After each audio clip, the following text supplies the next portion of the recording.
ചിന്തി.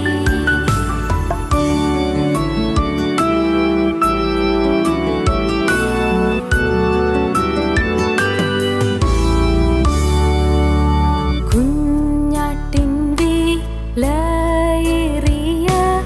രുധിരത്തിൻ ശക്തി വീണ്ടുകൊള്ളും ദൈവസഭ ആകെ വിശേഷമായി. വീണ്ടുകൊള്ളും ദൈവസഭ ആകെ വിശേഷമായി. എൻ പേർക്കേശു മാരിച്ചെന്ന് ഞാൻ വിശ്വസിക്കുന്നു. പാപം എന്നിൽ നിന്നു നീക്കാൻ യേശു രക്തം ചിന്തി. പാപം എന്നിൽ നിന്നു നീക്കാൻ യേശു രക്തം ചിന്തി. ഞങ്ങളും ക്രൂശിക്കപ്പെട്ട ക്രിസ്തുവിനെ പ്രസംഗിക്കുന്നു. ദൈവ തിരുനാമത്തിൻ്റെ മഹത്വം ഉണ്ടാകട്ടെ. ഉൽപ്പത്തി പുസ്തകം 24 അധ്യായം 63 വാക്യം മുതൽ. വൈകുന്നേരത്ത് ഇസ്ഹാക്ക് ധ്യാനിപ്പാൻ വെളിമ്പ്രദേശത്ത് പോയിരുന്നു. അവൻ തലപൊക്കി നോക്കി ഒട്ടകങ്ങൾ വരുന്നത് കണ്ടു. റിബേക്കയും തലപൊക്കി ഇസ്ഹാക്കിനെ കണ്ടിട്ട് ഒട്ടകപ്പുറത്തുനിന്ന് ഇറങ്ങി. അവൾ ദാസനോട്, വെളിമ്പ്രദേശത്ത് നമ്മെ എതിരേറ്റു വരുന്ന പുരുഷൻ ആര് എന്ന് ചോദിച്ചതിന്, എൻ്റെ യജമാനൻ തന്നെ എന്ന് ദാസൻ പറഞ്ഞു. ഉൽപ്പത്തി പുസ്തകം 24 അധ്യായം ഈ ഒടുവിലത്തെ ഭാഗത്തേക്ക് വരുമ്പോൾ യേശുക്രിസ്തുവിൻ്റെ രണ്ടാമത്തെ വരവിൻ്റെ നിഴലായ പ്രസ്താവനകളാണ് നാം കാണുന്നത്. ക്രിസ്തുവിൻ്റെ രണ്ടാമത്തെ വരവ്. വെളിമ്പ്രദേശത്ത് ഒരു പുരുഷൻ എതിരേറ്റ് വരുന്നു. സ്വന്തം കൂടാരത്തിൽ നിന്നിറങ്ങി മരുഭൂമിക്കരികെ വെളിമ്പ്രദേശത്ത് ഒരു പുരുഷനിതാ എതിരേറ്റ് വരുന്നു. കർത്താവായ യേശുക്രിസ്തു സ്വർഗീയ രാജാസനത്തിൽ നിന്ന് ഇറങ്ങി മധ്യാകാശം വരെ വരുന്നതിൻ്റെ വ്യക്തമായ ചിത്രീകരണമാണ്, ക്രിസ്തുവിൻ്റെ പുനരാഗമനത്തിൻ്റെ ചിത്രമാണ് ഇവിടെ പരിശുദ്ധാത്മാവ് വരച്ച് കാണിച്ചു തരുന്നത്. യേശുക്രിസ്തു പിതാവിൻ്റെ സന്നിധിയിൽ നിന്ന് പിതാവിൻ്റെ വലത്തുഭാഗത്തിരിക്കുന്ന പുത്രൻ തമ്പുരാൻ പിതാവിൻ്റെ വലഭാഗത്ത് നിന്ന് ഈ ഭൂമിയിലേക്ക് എഴുന്നള്ളി വരുന്നു. പക്ഷേ ഈ ഭൂമിയിലേക്ക് വന്ന് കാൽ ചവിട്ടുന്നില്ല. മധ്യാകാശം വരെ വരുന്നു, വെളിമ്പ്രദേശം വരെ മാത്രം വരുന്നു. വെളിമ്പ്രദേശത്ത് നമ്മെ എതിരേറ്റ് വരുന്ന പുരുഷൻ ആര്? അത് എൻ്റെ യജമാനൻ തന്നെ. റിബേക്ക ദൂരെ നിന്ന് തലപൊക്കി നോക്കി ഒരു പുരുഷൻ എതിരേറ്റ് വരുന്നത് അവൾ കണ്ടു. നാളുകളായി അവൾ എലിയാസാറിൻ്റെ കൂടെ യാത്ര ചെയ്ത് വരികയായിരുന്നു. ഇപ്പോൾ ആ യാത്രയുടെ ഏതാണ്ട് പരിസമാപ്തിയോടടുത്ത് വരുന്നു. ഇസ്ഹാക്കിനോട് അടുത്ത് വരികയാണ്. ഇസ്ഹാക്കിൻ്റെ കൂടാരത്തോടടുത്ത് വരികയാണ്. കഷ്ടപ്പാട് നിറഞ്ഞ യാത്രയായിരുന്നു. വെള്ളത്തിന് പലപ്പോഴും വിഷമിച്ചുള്ള യാത്രയായിരുന്നു. ദാഹിച്ചു വലഞ്ഞിട്ടുള്ള യാത്രയായിരുന്നു. മരുപ്പറമ്പിലൂടെയുള്ള യാത്രയായിരുന്നു. മണലാരണ്യത്തിലെ പൊതഞ്ഞു കിടക്കുന്ന ആ മണൽത്തരികളിൽ ഉയർന്നു വരുന്നതായ കഠിനമായ ഉഷ്ണതാപമേറ്റ് വലഞ്ഞുകൊണ്ടുള്ള യാത്രയായിരുന്നു. വെയിലേറ്റ് വാടുന്ന യാത്രയായിരുന്നു. ഉഷ്ണക്കാറ്റേറ്റ് വലയുന്ന യാത്രയായിരുന്നു. കഷ്ടപ്പാട് നിറഞ്ഞ യാത്രയായിരുന്നു. ഈ യാത്രയിൽ അതിൻ്റെ അസമാപ്തിയിലേക്ക് വരുമ്പോൾ അവൾ നോക്കി ദൂരെ ഒരു പുരുഷൻ എതിരേറ്റ് വരുന്നു. അവൾ ചോദിച്ചു, ആരാണ് വരുന്നത്? ആ വരുന്നത് ആരാണ്? വെളിമ്പ്രദേശത്ത് നമ്മെ എതിരേറ്റ് വരുന്ന പുരുഷൻ ആര്? അതിൻ്റെ യജമാനൻ തന്നെ. മോളെ, നീ ഇത്രയും ദിവസം നീ കഷ്ടപ്പെട്ട് യാത്ര ചെയ്തില്ലേ? ഞാനൊരാളെക്കുറിച്ച് എന്നോട് പറഞ്ഞില്ലേ? നീ ആരെ തേടിയാണോ വരുന്നത്? ആർക്ക് വേണ്ടിയാണോ വരുന്നത്? നീ ആരെ തേടിയാണോ പുറപ്പെട്ടത്? ആരെ ആഗ്രഹിച്ചും താല്പര്യപ്പെട്ടുമാണോ നീ നിൻ്റെ അപ്പനെയും അമ്മയെയും സഹോദരനെയും വിട്ട് പുറപ്പെട്ടത്? ദൂരെ ദൂരെ നിൻ്റെ ദുർഭവനത്തിൽ നീ പുറപ്പെട്ടത് ആർക്ക് വേണ്ടിയാണോ? കുഞ്ഞേ, ആ എൻ്റെ യജമാനാണ്, ആ ഇസ്ഹാക്കാണ് വെളിമ്പ്രദേശത്ത് എതിരേറ്റ് വരുന്നത്. ദൈവത്തിന് സ്തോത്രം. വളരെ മനോഹരമായൊരു ചിത്രമാണത്. കഷ്ടപ്പാട് നടന്ന യാത്ര അവസാനത്തോടെ എടുക്കുകയാണ്. എൻ്റെ പ്രിയപ്പെട്ടവരെ, നമ്മുടെ ജീവിതത്തിലും നമുക്കുമുണ്ട് കഷ്ടപ്പാടുകൾ, അല്ലേ? തീർച്ചയായിട്ടും കഷ്ടപ്പാടുകളുണ്ട്. നമുക്കുമുണ്ട് രോഗങ്ങൾ, നമുക്കുമുണ്ട് വേദനകൾ, നമുക്കുമുണ്ട് പ്രതിസന്ധികൾ. എത്രയെത്ര പ്രശ്നങ്ങളിലൂടെയാണ് ഓരോ ദിവസം കഴിഞ്ഞു കൂടുന്നത്. പണത്തിന് ഞെരുക്കം കൊണ്ട് വലയുന്നവരില്ലേ? കടത്തിൽ മുങ്ങി വിഷമിക്കുന്നവരില്ലേ? ഓരോ പ്രശ്നങ്ങളിൽപ്പെട്ട് മനസ്സ് നൊന്ത് വിങ്ങി കഴിയുന്നവരില്ലേ? എത്രയോ പേര്. ഒരുപക്ഷെ ഈ വാക്കുകളെ കേൾക്കുന്ന നിങ്ങൾ അനേകം പേര് ഉള്ളു നീറി പുകഞ്ഞ് കഴിയുന്നവരായിരിക്കും. ഉമിത്തി നീറുന്നതുപോലെ നീറി എരിഞ്ഞെരിഞ്ഞ് വലഞ്ഞ് വിഷമിക്കുന്നവരായിരിക്കും. എന്നാൽ ഇതിന് പരിസമാപ്തിയുണ്ട്, ഇതിൻ്റെ അറുതിയുണ്ട്, ഇതിൻ്റെ അവസാനമുണ്ട്. നമ്മുടെ കർത്താവായ യേശു വീണ്ടും വരും. നമുക്കൊരു നല്ല പ്രത്യാശകരമായ ഭാവിയുണ്ട്. യേശു വീണ്ടും വരും. ഇവിടെ കണ്ണുനീരേ ഉള്ളൂ, ഇവിടെ ദുരിതമേ ഉള്ളൂ, ഇവിടെ എതിർപ്പുകളേ ഉള്ളൂ, ഇവിടെ പോരാട്ടമേ ഉള്ളൂ, ഇവിടെ ശത്രുത്വമേ ഉള്ളൂ, ഇവിടെ തെറ്റിദ്ധാരണയേ ഉള്ളൂ, ഇവിടെ ആക്ഷേപങ്ങളും പരിഹാസമേ ഉള്ളൂ, ഇവിടെ നിന്ദകളും ദുഷികളുമേ ഉള്ളൂ. പ്രിയപ്പെട്ടവരെ, ഇവിടെ ആപത്തുകളും അത്യാഹിതങ്ങളും ഉണ്ട്. എന്നാൽ ഇതാ നമുക്ക് ഇതിനെല്ലാം ഒരു അറുതിയുണ്ട്. കർത്താവായ യേശു വീണ്ടും വരും. അതാണ് മഹത്വകരമായ പ്രത്യാശ. തീത്തോസിൻ്റെ ലേഖനത്തിൽ അപ്പോസ്തലനായ പൗലോസ് പറയും, ഭാഗ്യകരമായ പ്രത്യാശ എന്ന്. ഈ മഹത്വകരമായ പ്രത്യാശ ഭാഗ്യകരമായ പ്രത്യാശയാണ്. എന്താണ് ഭാഗ്യകരമായ പ്രത്യാശ? യേശു വീണ്ടും വരുമെന്നുള്ളത്, കണ്ണുനീര് തോരുമെന്നുള്ളത്, ദുരിതങ്ങൾ തീരുമെന്നുള്ളത്, ഈ യാതനകൾ മാറുമെന്നുള്ളത്, ജീവിതത്തിൽ ഇനിയും സന്തോഷകാലങ്ങൾ ലഭിക്കുമെന്നുള്ളത്, നമുക്കൊരു വിശ്രമം കിട്ടുമെന്നുള്ളത്. ഇന്ന് വിശ്രമമില്ലാതെ പണിയെടുക്കുന്നു, ഇന്ന് അധ്വാനിക്കുന്നു, അധ്വാനിച്ചിട്ടും കയ്യിലൊന്നും നിൽക്കുന്നില്ല, കൈ ചോർന്നു പോകുന്നു. സമ്പാദിക്കുന്നുണ്ട്, ഒന്നും കയ്യിൽ നിൽക്കുന്നില്ല, നമുക്ക് പണം തികയുന്നില്ല, നമ്മുടെ ആവശ്യത്തിന് മതിയാകുന്നില്ല, ആവശ്യഭാരങ്ങളിൽ അഴലുകയാണ്, വിഷമിക്കുകയാണ്. ഇന്ന് കൈ ചോർന്നു പോകുന്നു. പ്രിയപ്പെട്ടവരെ, അധ്വാന ഫലം നമുക്ക് അനുഭവിക്കാൻ കഴിയാതെ അത് അന്യൻ കൊണ്ടുപോകുന്നു. പലതും നഷ്ടങ്ങൾ സംഭവിക്കുന്നു, കഷ്ടങ്ങൾ സംഭവിക്കുന്നു. എന്നാൽ ഇതിനെല്ലാം ഒരവസാനമുണ്ട്, ഒരാശ്വാസകാലമുണ്ട്. ഭാഗ്യകരമായ പ്രത്യാശ, യേശു വീണ്ടും വരും. കണ്ണുനീര് തുടയ്ക്കുന്നൊരു ദിവസമുണ്ട്, നിത്യമായി ആനന്ദം അലതല്ലുന്നൊരു ദിവസമുണ്ട്, നിത്യസന്തോഷം ആരംഭിക്കുന്നൊരു ദിവസമുണ്ട്. യേശു വീണ്ടും വരും. വെളിമ്പ്രദേശത്ത് നമ്മെ എതിരേറ്റു വരുന്ന പുരുഷൻ ആര് എന്ന് അവൾ ചോദിച്ചു. അത് എൻ്റെ യജമാനൻ തന്നെ എന്ന് ദാസൻ മറുപടി പറഞ്ഞു. ഏലിയാസാർ മറുപടി പറഞ്ഞു. പ്രിയപ്പെട്ടവരെ, നമ്മുടെ വായിക്കുന്നൊരു വാക്യമുണ്ട്, വൈകുന്നേരത്ത് ഇസ്ഹാക്ക് ധ്യാനിപ്പാൻ വെളിമ്പ്രദേശത്ത് പോയിരുന്നു. ആ വൈകുന്നേരത്ത് എന്ന വാക്ക് ഞാൻ എൻ്റെ വേദപുസ്തകത്തിൽ അടിയിൽ നിന്ന് വരച്ചു വെച്ചു. ഇസ്ഹാക്ക് വരുന്നത് വൈകുന്നേര സമയമാണ്. ഈവൻ ടൈഡ് എന്നാണ് ഇംഗ്ലീഷ്. ഈവൻ ടൈഡ്, വൈകുന്നേര സമയം. ഇരുള് പരന്നു തുടങ്ങിയിരിക്കുന്നു. യേശുവിൻ്റെ വരവ് ഇരുള് പരക്കുന്ന നാഴികയാണ്. യേശുവിൻ്റെ വരവ് ലോകം ഇരുളാകുന്നൊരു സമയമാണ് എന്ന് പറഞ്ഞാൽ നിങ്ങൾക്ക് എന്താണ് മനസ്സിലായത്? ഇവിടെ രാത്രിയാണ് യേശു വരുന്നതാണോ പറഞ്ഞത്? അല്ല പ്രിയരെ, അല്ല. ലോകത്തെല്ലാം ധാർമ്മികമായ ഇരുള് വ്യാപിക്കുന്ന കാലം, സാൻമാർഗികമായ ഇരുള് വ്യാപിക്കുന്ന കാലം, സാംസ്കാരികമായ ഇരുള് ബാധിക്കുന്ന കാലം, സ്വാഭാവികമായി ഇരുള് ബാധിക്കുന്ന കാലം, എല്ലാ വിധത്തിലും ഇരുളിൻ്റെ കാലം, അസന്മാർഗികത നിറഞ്ഞു നിൽക്കുന്ന ഒരു കാലം, അധാർമികത നിറഞ്ഞു നിൽക്കുന്ന കാലം, അക്രമവും അഴിമതിയും നിറഞ്ഞു നിൽക്കുന്ന ഒരു കാലം, കൊള്ളയും കൊള്ളിവെപ്പും നടക്കുന്ന കാലം. പ്രിയപ്പെട്ടവരെ, കവർച്ചകളും ദുരിതങ്ങളും വളരുന്ന കാലം, എല്ലാ വിധത്തിലും തകർന്നടിയുന്നൊരു കാലം, വൈകുന്നേര സമയം, ഇരുൾ വ്യാപിക്കുന്ന ഒരു കാലം. ആ കാലം, അതിനെക്കുറിച്ച് കർത്താവ് തന്നെ പറഞ്ഞു, മനുഷ്യപുത്രൻ വരുമ്പോൾ വിശ്വാസം കണ്ടെത്തുമോ എന്ന്. അനേകർ ദൈവത്തെ തെറ്റിദ്ധരിക്കുന്ന കാലം, ദൈവം ഉണ്ടോ എന്ന് സംശയിക്കുന്ന കാലം, ദൈവമില്ല എന്ന് നിശ്ചയിക്കുന്ന കാലം, ദൈവമില്ല എന്ന് തറപ്പിച്ച് പറയുന്ന കാലം, നിരീശ്വര വിശ്വാസം, നിരീശ്വര ബോധങ്ങൾ വളരുന്നതായ കാലം. സഹോദരങ്ങളെ, അനേകം പേര് ദൈവനിഷേധികളായി തീരുന്ന കാലം, കൊള്ളയും കൊള്ളരുതായ്മയുമായി ജീവിതം താറുമാറാക്കുന്ന കാലം, മാതാപിതാക്കളെ അനുസരിക്കാത്ത കാലം, ഭർത്താവ് ഭാര്യയെ കൊല്ലുന്ന കാലം. സഹോദരങ്ങളെ, ഭാര്യ ഭർത്താവിനെ കൊല്ലുന്ന കാലം, മക്കൾ മാതാപിതാക്കളെ കൊല്ലുന്ന കാലം, അക്രമവും അഴിമതിയും നടമാടുന്ന കാലം. എല്ലാം ഇരുളിൻ്റെ കാലങ്ങളാണ്. ഇരുളിൻ്റെ കാലങ്ങൾ, ഭയാനകമായ ഇരുട്ടിൻ്റെ കാലങ്ങളാണ്. എല്ലാം ഇരുണ്ടു പോകുന്ന കാലങ്ങൾ, അവിശ്വാസം വളരുന്ന കാലങ്ങൾ.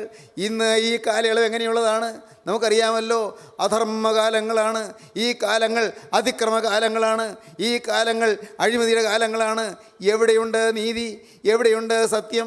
സുവിശേഷം പറയുന്നവർ പോലും ജീവിതത്തിൽ വ്യക്തമായ നിബന്ധനകളില്ലാതെ, തത്വദീക്ഷയില്ലാതെ, വ്യക്തമായ കാഴ്ചപ്പാടില്ലാതെ, ആത്മീയമായ അവബോധമില്ലാതെ സുവിശേഷം പേരിന് പറഞ്ഞുകൊണ്ട് നടക്കുന്നതായ കാലം.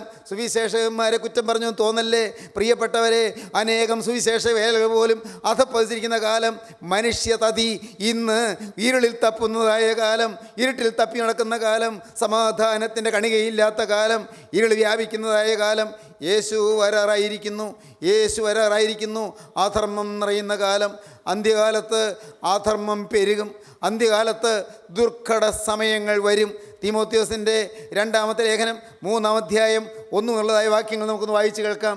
തീമോത്തിയോസിൻ്റെ 2-ാമത്തെ ലേഖനം 3-ാം അധ്യായം 1 എന്നുള്ളതായ വാക്യങ്ങൾ. അന്ത്യകാലത്ത് ദുർഘട സമയങ്ങൾ വരും എന്നറിയുക. മനുഷ്യർ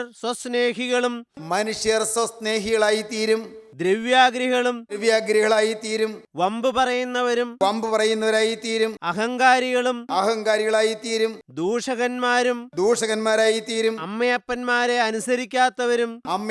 അനുസരിക്കാത്തവരായി തീരും, നന്ദി കെട്ടവരായി തീരും, അശുദ്ധരായി തീരും, വാത്സല്യമില്ലാത്തവരായി തീരും, ഇണങ്ങാത്തവരായി തീരും, ഏഷണിക്കാരായി തീരും, അജിതേന്ദ്രിയന്മാരും. കാലത്ത് അനേകര് അവയവങ്ങളുടെ മേൽ നിയന്ത്രണമില്ലാത്തവരായി തീരും, അജിതേന്ദ്രിയന്മാരായി തീരും, ഉഗ്രന്മാരും. അന്ത്യകാലത്ത് ഉഗ്രന്മാരായി തീരും, സൽഗുണദ്വേഷികളായി തീരും, ദ്രോഹികളായി തീരും, ദാസ്യക്കാരും, അഹങ്കാരികളായി തീരും, നിഗളുകളുമായി ദൈവപ്രിയമില്ലാതെ ഭോഗങ്ങളിൽ പ്രിയമുള്ളവരായി, ഭക്തിയുടെ വേഷം ഉണ്ടായിരിക്കും, ഭക്തിയുടെ വേഷം ധരിച്ച് അതിന്റെ ശക്തി ത്യജിക്കുന്നവരുമായിരിക്കും. അന്ത്യകാലത്ത് ദുർഘട സമയങ്ങൾ വരും, അവസാന കാലം. ഇതെല്ലാം ഒത്തുവന്നിരിക്കുന്ന കാലമാണ്. റോമർക്ക് എഴുതിയ ലേഖനം 1-ാം അധ്യായത്തിൽ അപ്പോസ്തലനായ പൗലോസ് പറയുന്നു ചില കാര്യങ്ങൾ, വളരെ വേദനാകരമായ കാര്യങ്ങളാണ്. നമുക്ക് നോക്കാം അന്ത്യകാലത്ത് ആ കാലത്തെക്കുറിച്ച് അപ്പോസ്തലനായ പൗലോസ് റോമർ ലേഖനം 1-ാം അധ്യായത്തിൽ പറയുന്നത് 24-ാം വാക്യം മുതൽ നമുക്ക് വായിക്കാം. അതുകൊണ്ട് ദൈവം അവരെ തങ്ങളുടെ ഹൃദയങ്ങളിലെ മോഹങ്ങളിൽ സ്വന്തം ശരീരങ്ങളെ തമ്മിൽ അപമാനിക്കേണ്ടതിന് അശുദ്ധിയിൽ ഏൽപ്പിച്ചു. സ്വന്തം ശരീരങ്ങളെ തമ്മിൽ അവമാനിക്കേണ്ടതിന് അശുദ്ധിയിൽ ഏൽപ്പിക്കപ്പെട്ടതായ ഒരു സമൂഹം. അശുദ്ധി ഏറ്റവും ഹീനമായ കൊള്ളരുതായ്മ, ലൈംഗികമായ ഏറ്റവും വലിയ ആഭാസകരമായ ജീവിതം. ദൈവത്തിന്റെ സത്യം അവർ വ്യാജമാക്കി മാറ്റിക്കളഞ്ഞു. സൃഷ്ടിച്ചവനേക്കാൾ സൃഷ്ടിയെ ഭജിച്ച് ആരാധിക്കുന്ന കാലം. സാത്താന്യ സേവകൾ. പ്രിയപ്പെട്ടവരെ, സാത്താന്യ സേവ എന്ന് പറയുന്ന സമ്പ്രദായങ്ങൾ നമ്മുടെ ഈ കേരളക്കരയിലും ധാരാളമായി വ്യാപിച്ചു വരുന്നുവെന്ന് നിങ്ങളും വായിച്ചു കാണുമല്ലോ, നിങ്ങളും കണ്ടു കാണുമല്ലോ. എന്താണ് പറഞ്ഞത്?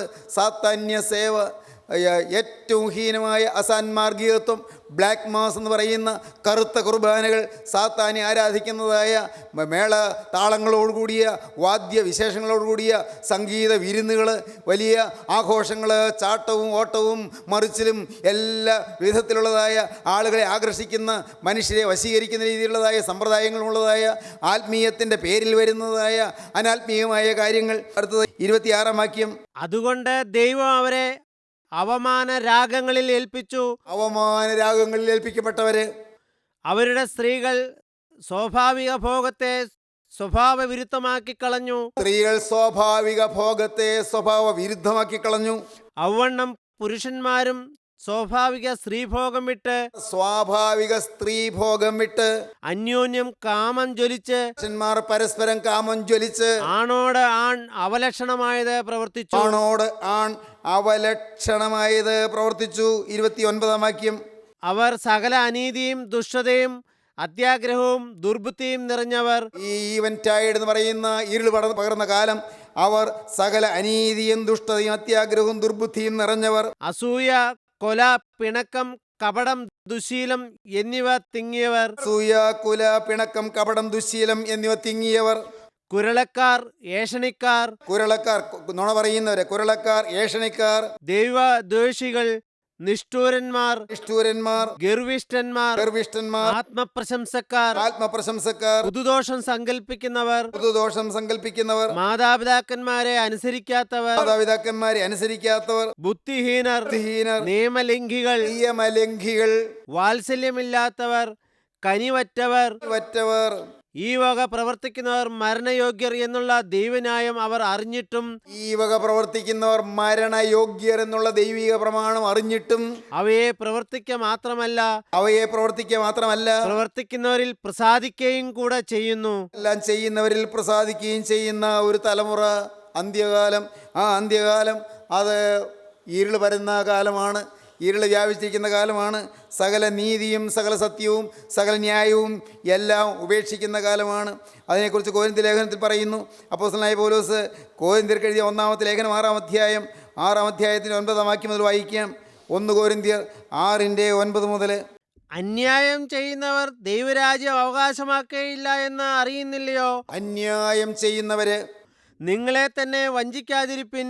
ദുർനടപ്പുകാർ, നടപ്പുകാർ, വിഗ്രഹാരാധികൾ, ഗ്രഹാരാധികൾ, വ്യഭിചാരികൾ, വിചാരികൾ, സ്വയഭോഗികൾ, യഭോഗികൾ, പുരുഷകാമികൾ, പുരുഷകാമികൾ, കള്ളന്മാർ, കള്ളന്മാർ, അത്യാഗ്രഹികൾ, അഗ്രഹികൾ, മദ്യപന്മാർ, മദ്യപന്മാർ, വാവിഷാണക്കാർ, ഉള്ളവരെ ദൂഷിക്കുന്നവർ, പിടിച്ചുപറിക്കാർ പറിക്കുന്നവർ എന്നിവർ ദൈവരാജ്യം അവകാശമാക്കുകയില്ല. ദൈവരാജ്യം അവകാശമാക്കുകയില്ല. ഇങ്ങനെയുള്ളതായ സ്വഭാവം വരുന്നത് എന്തിൽ നിന്നാണ് എന്ന് അപ്പോസ്തലനായ പൗലോസ് ഗലാത്യ ലേഖനം 5-ാം അധ്യായം 19-ാം വാക്യത്തിൽ പറയുന്നു. ഗലാത്യ ലേഖനം 5-ാം അധ്യായത്തിൽ അപ്പോസ്തലൻ അതിനെക്കുറിച്ച് പറയുന്നു. നമുക്ക് വായിക്കാം. എന്തിൽ നിന്നാണ് ഇത് വരുന്നത് എന്ന് അപ്പോസ്തലൻ പറയുന്നു.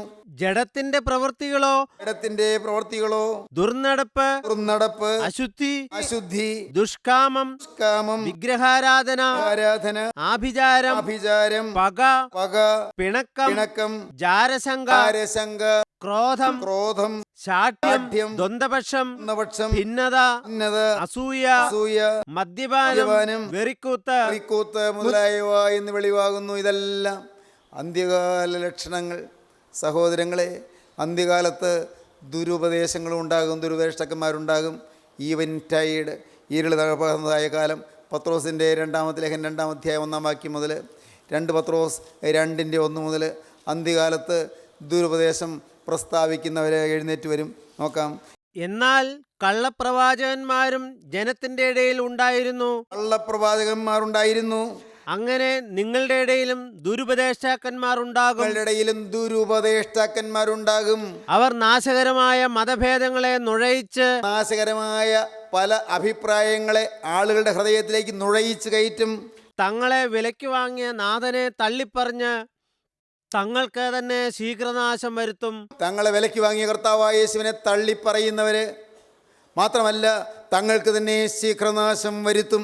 വീണ്ടും അവരുടെ ദുഷ്കാമ പ്രവർത്തികളെ പലരും അനുകരിക്കും. അവരുടെ ദുഷ്കാമ പ്രവൃത്തികളെ, അതും ആത്മീയത്തിൻ്റെ പേരിൽ നടക്കുന്നതായ പല കാര്യങ്ങളും ആയതുകൊണ്ട് പലരും അനുകരിക്കും. അവർ നിമിത്തം സത്യമാർഗം ദുഷിക്കപ്പെടും. അവർ നിമിത്തം സത്യമാർഗം ദുഷിക്കപ്പെടും. അവർ ദ്രവ്യാഗ്രഹത്തിൽ കൗശലവാക്ക് പറഞ്ഞ് ആഗ്രഹത്തിൽ കൗശലവാക്ക് പറഞ്ഞ് നിങ്ങളെ വാണിഭമാക്കും. നിങ്ങളെ വാണിഭമാക്കും, നിങ്ങളെ വിൽപ്പന ചരക്കാക്കും. പ്രിയപ്പെട്ടവരെ, ആത്മീയം വിൽപ്പന ചരക്കാക്കുന്ന കാലം, ആത്മീയ പ്രവർത്തനങ്ങൾ ധനാഗമ മാർഗമാക്കുന്ന കാലം. സഹോദരീ സഹോദരങ്ങളെ, ഇന്ന് ഈ വാക്കുകളെ കേൾക്കുമ്പോൾ നിങ്ങൾ ചിന്തിക്കൂ, ഒരു ഈവൻറ്റായിഡ് വന്നിരിക്കുന്നു, ഒരു വൈകുന്നേര സമയം വന്നിരിക്കുന്നു, എല്ലാം ഇരുണ്ട് വന്നിരിക്കുന്നു, എല്ലാം ഇരുള് വ്യാപിച്ചു വന്നിരിക്കുന്നു. എന്താണ് മനസ്സിലാകുന്നത്? സത്യമാർഗം ദുഷിക്കപ്പെടുന്ന കാലം. സത്യം ഏതാണെന്ന് അറിയാൻ വയ്യാതെ മനുഷ്യർ അമ്പരപ്പിലായി ഉഴലുന്ന കാലം. എല്ലാം കേൾക്കുന്നു, ഏതാണ് സത്യം? എല്ലാം നാം പ്രസംഗങ്ങളിൽ കേൾക്കുന്നു, നാം പുസ്തകങ്ങൾ വായിക്കുന്നു. ഏതാണ് സത്യം? സത്യം തിരിച്ചറിയാൻ പറ്റുന്നില്ല. സത്യം തിരിച്ചറിയാൻ പറ്റാതെ മനുഷ്യർ തപ്പി നടക്കുന്നതായ കാലം. ഇരുള് വ്യാപിക്കുന്നു, ഇരുള് വ്യാപിച്ചു വരുന്നു, ഒന്നും ക്ലിയറാകുന്നില്ല. ഇരുട്ട് കൂടി വരുന്നു, മനുഷ്യഹൃദയം ഇരുണ്ടു പോകുന്നു. മനുഷ്യഹൃദയം എല്ലാ വിധത്തിലും സംസ്കാരമില്ലാത്തതായി തീരുന്നു, സ്നേഹമില്ലാത്തതായി തീരുന്നു, പരസ്പര വിശ്വാസമില്ലാത്തതായി തീരുന്നു, പരസ്പരം കരുണയില്ലാത്തതായി തീരുന്നു. മനുഷ്യഹൃദയം അത് വക്രമായി വളഞ്ഞ വഴിയിലേക്ക് തിരിയുന്നു. എന്നാൽ പ്രിയപ്പെട്ടവരെ, ഈ വൈകുന്നേര സമയത്ത് ഇസ്ഹാക്ക് വെളിമ്പ്രദേശത്തേക്ക് ഇറങ്ങി വരികയാണ്. എൻ്റെ കരുണയുള്ള കർത്താവിന് സ്തോത്രം. വൈകുന്നേര സമയത്ത് ഇസ്ഹാക്ക് വെളിമ്പ്രദേശത്തേക്ക് ഇറങ്ങി വരികയാണ്. കർത്താവായ യേശു വീണ്ടും വരാറായിരിക്കുന്നു. യേശു വീണ്ടും വരും. ചിലർ താമസമെന്ന് വിചാരിക്കുന്നത് പോലെ കർത്താവ് തൻ്റെ വാഗ്ദത്തം നിവർത്തിപ്പാൻ താമസിക്കുന്നില്ല. ആരും നശിച്ചു പോകാതെ എല്ലാവരും മാനസാന്തരപ്പെടുവാൻ അവൻ ഇച്ഛിച്ച് നിങ്ങളോട് ദീർഘക്ഷമ കാണിക്കുന്നതേ ഉള്ളൂ. കർത്താവിൻ്റെ ദിവസമോ കള്ളനെ പോലെ വരും.